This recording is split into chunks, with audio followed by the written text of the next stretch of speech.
Kita sedang memperkenalkan diri kepada Ruhul Umum, kepada Abu Ruhani, yaitu Kanjeng Nabi Muhammad Sallallahu Alaihi Wasallam. Memperkenalkan kembali. Jadi name tag-nya itu diberikan lagi, diperkenalkan lagi. Mencik dina bahasa Sundana mengadeheuskeun. Susah kan? Coba.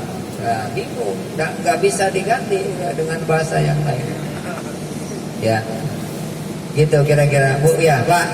Halo. Ya. Nah ini dengar apa tidur nih? Dengar. Ini mahal lah ini Pak. Ya. Jarang-jarang ini. Terus.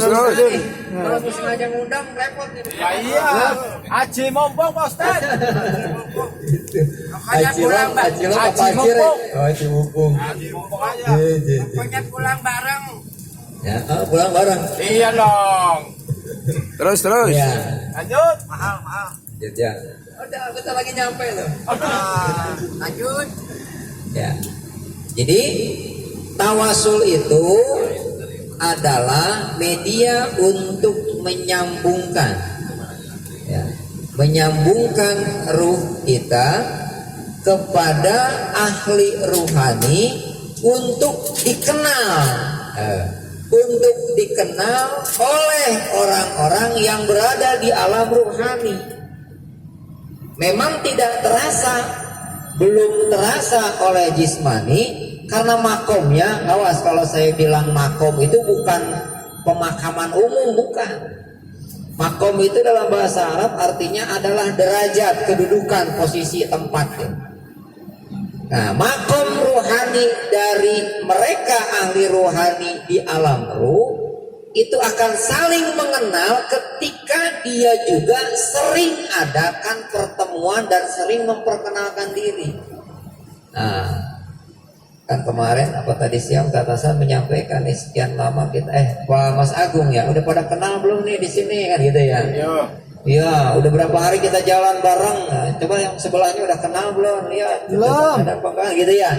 Nah, kalau kita sering ketemu, sering ngobrol, terus ada pertanyaan, Bapak dari mana Pak? Namanya siapa? Terus akhirnya cerita, ya tukar pengalaman, ya boleh juga lah mau tukar nomor rekening boleh nggak apa-apa. Nanti saya share nomor rekening saya di grup. Oke, siap. Ya, itu nanti lama kelamaan dari awal mula kenal nama akan bisa mengenal karakter, sifat dan sikap. Betul nggak kira-kira? Betul. Nah, misalnya kalau saya tidak dapat info dari tetangga sebelah saya ini, saya nggak tahu kalau di belakang itu ada orang Tegal, apalagi orang Brebes. Gitu. Dan saya juga nggak akan bisa tahu di belakang itu ada orang Tegal atau orang mana kalau orang yang di belakang ini diem aja nggak ngomong-ngomong. Betul. Nah kalau yang di belakang ngomong, ini kalau katanya kayak orang Tegal ya, saudara ente bukan, iya katanya orang Brebes dia tuh. Ya. Iya. Kita bisa dikenal dengan satu, dengan memperkenalkan diri. Yang kedua dengan agresif, ya.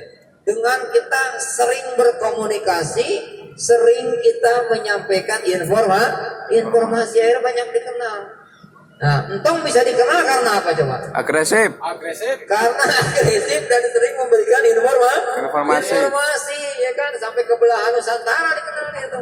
Iya. Ya kan? Karena apa? Karena medsos.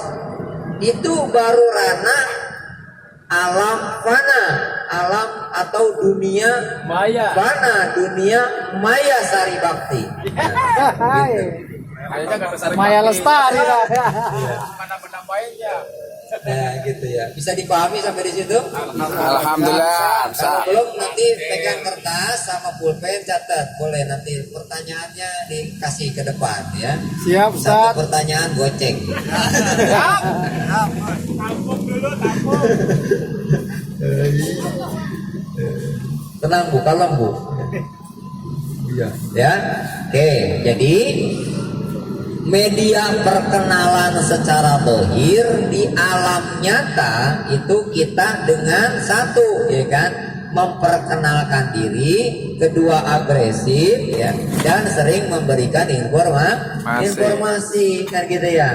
Nanti akan ada ya sosialisasi dan lain sebagainya, termasuk toleransi di dalamnya ya. Nah, kalau untuk memperkenalkan tanda kutip bahasa dohirnya itu untuk ruh kepada sesama yang ahli di bidang ruhani, itu tidak seperti kita memperkenalkan diri secara dohir.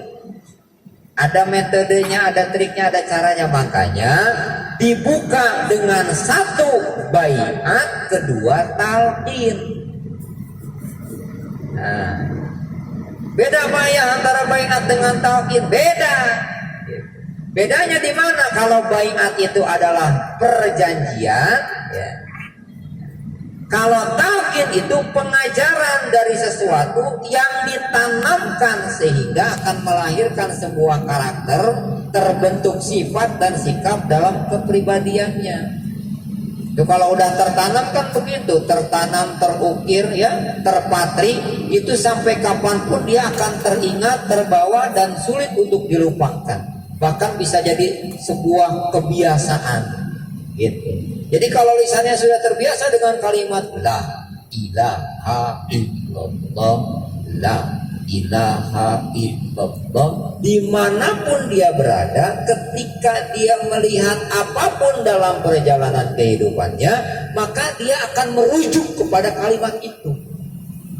Apalagi kalau kalimat itu ditanamkan, diajarkan gitu, dibimbingkan, dipatrikan ke dalam kalbu, sehingga kalbu itu bisa merespon apa-apa petunjuk yang Allah turunkan kepada kita. Bapak Ibu tahu Malak Ijrail? Enggak. Malak Ijrail tahu nggak? Enggak. Tahu nggak Malak Ijrail? Enggak. Tahu nggak? Enggak. Yang benar masa nggak tahu Malak Ijrail? Tahu. Malaikat ada berapa? 10. Banyak. Malaikat ada berapa? Banyak. Yang wajib diketahui ada berapa? 10. Tapi pernah dengar gak yang namanya Malak Ijrail? Malaikat itu. Ya pernah. Pernah dengar? Nah, tugasnya Malak Ijrail apa? Jawa. Ijrail mencabut? Nyawa. Nah, itu tahu. Udah pernah ketemu belum? Belum. Pengen gak ketemu? Jangan dulu. Oh, enggak. Dua-duanya aja Ustaz. Dua-duanya anti Ustaz. Gitu ya. Di dalam tawasul itu kan ada malak karobin wal karobijin kan gitu ya. Itu malak karobin wal karobijin ini adalah malaikat yang benar-benar sangat dekat dengan Allah dan mendekati selalu kepada Allah Subhanahu wa taala. Di satu paket tuh Jibril, Mikail, Israfil, Ijrail berempat. Itu salah satu kaul ya, ada yang menyebut nama sebuah kitab itu apa saya lupa. Di situ ada menerangkan tentang malaikat, menerangkan tentang jin dan lain sebagainya. Nah, kita kembali lagi, perkenalan ruhani kepada mereka di alam ruh atas bimbingan ahli di bidang ruhani tersebut itu melalui, nah pertama dengan baiat dan talqin. Nah, dengan baiat dan talqin inilah maka ruh tersebut akan terikat gitu. Akan terikat, akan bergabung dia. Bergabung masuk kemana? Fadhuli fi ibadi wadhuli jannati. Fadhuli fi ibadi, maka gabungkan dirimu kepada orang-orang yang ahli di bidang ibadah. Wadhuli jannati, dan maka pasti kamu akan masuk ke dalam jannahnya Allah Subhanahu wa ta'ala. Jadi udah jelas Pak rumusnya, udah jelas tuntutannya. Kalau kita bergabung bersama dengan orang yang ahli ibadah, surga tepatnya. Gitu aja singkatnya. Sesederhana itu kah? Iya. Karena itu firman Allah. Kata kuncinya, gabung kita bersama dengan orang yang ahli ibadah, maka tempatnya di dalam surganya Allah Subhanahu wa ta'ala. Bagaimana cara menggabungkan diri bersama dengan orang yang ahli di bidang ibadah?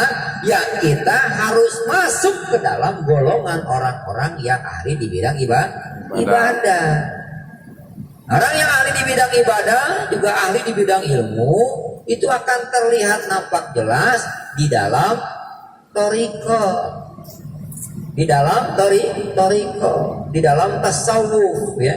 Nah mereka-mereka yang berada dalamnya ini adalah mereka-mereka yang memang sudah jelas legalitas iman dan takwanya, juga sudah jelas legalitas amaliyah ibadahnya. Legalitas iman dan takwanya jelas dari Allah, legalitas amaliyahnya juga sudah jelas dari Kanjeng Rasul Muhammad sallallahu alaihi wasallam. Legalitas iman dan takwa dari Allah itu apa? Nah, legalitas iman adalah kalbunya hidup tersambung kepada Allah, terpaut kepada Allah, ya. Ista'inu. Orang yang beriman itu adalah orang-orang yang ista'inu, bergantung kepada Allah, nyambung terus ke Allah. Dengan apa? Dengan bisabri wassalah, dengan sabar dan sholat.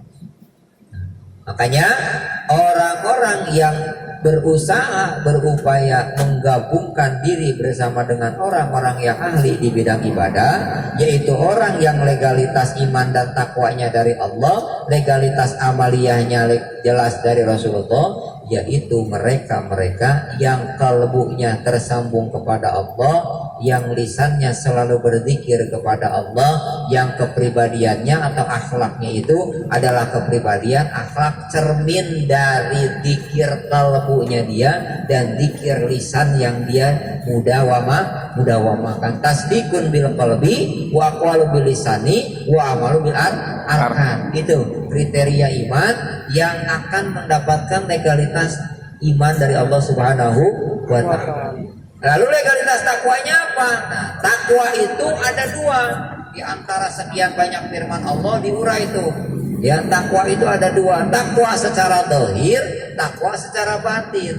Takwa secara zahirnya adalah alladzina yunfikuna fis-sarai wad-dharai wal kadzibina al-ghaidha wal 'afina 'anil nas wallahu yuhibbul muhsinin.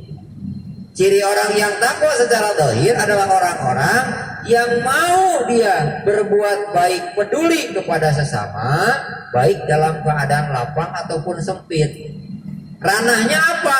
Boleh bab sodako, boleh bab silaturahim, ya, boleh bab apa lagi yang kira-kira bisa bernilai, bermanfaat untuk orang banyak. Wal kadhibina al-ghaidha, dia mampu menahan marahnya. Ketika dia didolimi orang, ketika dia dihina oleh orang, ketika dia dicemooh oleh orang, walaupun dia ada kemampuan untuk membalas, tapi dia tahan marahnya. Itu jangan dikira bukan salah satu kebaikan. Itu adalah salah satu kriteria orang yang bertakwa secara zahir. Nah, ini yang dibilang uidat lil muttaqin, gitu kan? Uidat lil muttaqin wasari ila maghfiratin min rabbikum wa jannatin abduha samawat uidat lil muttaqin. Bersegeralah kita menuju jalan, menempuh, mencari metode cara menuju Allah sebagai Rabb dan ampunannya. Niscaya kita akan mendapatkan surganya Allah seluas bumi dan langit, dan ini makomnya dikhususkan oleh Allah buat uiddat lil muttaqin, mereka orang-orang yang bertakwa. Siapakah mereka orang yang bertakwa tadi? Alladzina yunfikuna fis-sarai wad-dharai, yang mau peduli berbuat baik kepada sesama. Ya, apapun bentuknya jangan dikira, jangan disangka, jangan dianggap remeh walaupun terlihat sedikit sepele, tapi kalau memang itu adalah kriteria masuk dalam takwanya menurut Allah secara zahir, maka dia akan digolongkan orang yang bertakwa. Nah, wal kadzibina al-ghaidha, mampu menahan marah, walaupun dia bisa aja balas, dia bisa marah, tapi dia nggak lakukan itu. Walafina aninnas, dan yang ketiga mudah memberikan maaf atas kesalahan kepada orang lain, ya. Nah itu uiddat lil muttaqinnya, orang-orang yang takwa itu tadi makom yang pertamanya secara zahirnya yaitu orang-orang yang tadi sudah saya sebutkan. Yang pertama peduli kepada sesama baik dalam keadaan lapang maupun sempit, yang kedua mampu menahan marahnya, dan yang ketiga mudah memberikan maaf kepada orang lain.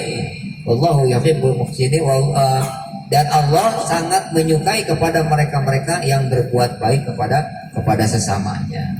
Nah itu dohirnya. Batinnya mana? Kriteria takwanya. Walladzina idza fa'alu fahisha aw zalamu dzakarallah. Orang-orang yang ketika dia berbuat jelek, berbuat dosa, berbuat dolim, dia buru-buru ya, dia salah, lalu dia mohon ampun dan dia ingat kepada Allah Subhanahu wa Ta'ala. Jadi kalau kita berperilaku salah dan dosa, tiba-tiba ada timbul penyesalan, lalu kita ingat kepada Allah dan kita mohon ampun kepada Allah. Niscaya Allah akan berikan pengampunan karena hanya Allah lah yang akan memberikan ampunannya dan hanya Allah lah yang mengetahui kenapa dia melakukan hal tersebut.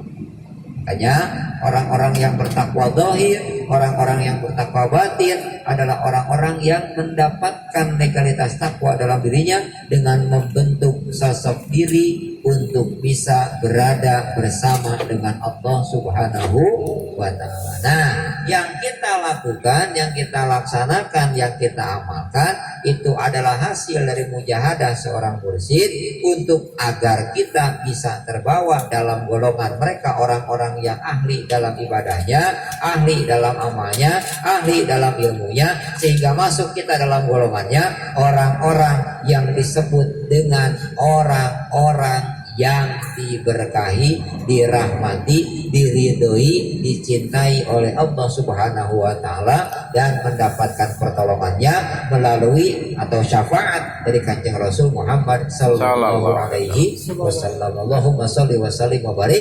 Nah, sekarang legalitas amalnya dari Kanjeng Rasulnya apa? Innallaha wa malaikatahu yusholluna 'alan nabi ya ayyuhalladzina amanu shallu alaihi wa sallimu taslima. Artinya apa? Bersolawat kita kepada Nabi dan mengucapkan salam kita kepada baginda Nabi Muhammad sallallahu alaihi wasallam. Dengan kita banyak bersolawat dan mengucapkan salam kepada Nabi, maka legalitas amal kita diangkat oleh beliau Kanjeng Rasul sehingga sampai kepada Allah Subhanahu wa Ta'ala. Tanpa adanya solawat, seberapa banyak pun ibadah yang kita lakukan akan tertolak di hadapan Allah. Karena yang menjadi perangkoknya, stempelnya, legalitas amalnya itu tergantung daripada kewenangan dari baginda Rasul Muhammad sallallahu alaihi wasallam. Mudah-mudahan kita bisa diberikan kekuatan dan kemampuan untuk bisa istiqomah mudawamah melaksanakan ibadah dengan sempurna di bawah bimbingan Guru Agung Pangarsa Abah Syekh Ahmad Sayyid Wafat Tajul Arifin Insyaallah Barak Muhammad. Ini belum selesai, perjalanan kita masih panjang.